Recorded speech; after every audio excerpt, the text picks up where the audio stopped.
অযোধ্যাতে নবনির্মিত রাম মন্দির এখন একটি বিশেষ আকর্ষণের জায়গা।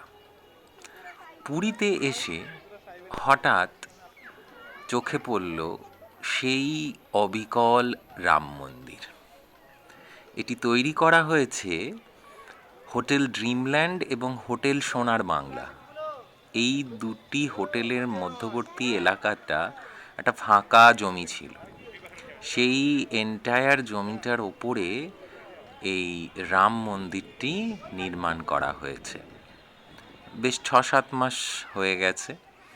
৫০ টাকা প্রবেশ মূল্য দিয়ে এই মন্দিরের ভেতরে প্রবেশ করতে হয়। যদিও স্ট্রাকচারটা টেম্পোরারি, ধরে নিতে পারেন আমাদের কলকাতার দুর্গাপূজার প্যান্ডেল যেরকম হয় সেরকমই, কিন্তু বেশ শক্তপোক্ত। কারণ যা শুনলাম ৬-৭ মাস হলো এটি রয়েছে, কতদিন থাকবে জানি না, কিন্তু এটা মোটামুটি একটা ভালো source of income from tourist হচ্ছে, বা স্থানীয় লোকজনরাও এখানে আসছেন।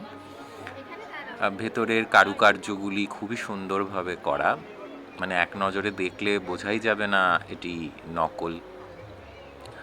এবং অবিকলভাবে যে রামের যে মূর্তিটি আমরা অযোধ্যাতে দেখতে পাই, ঠিক অবিকল সেরকম মূর্তি কিন্তু এখানে রয়েছে।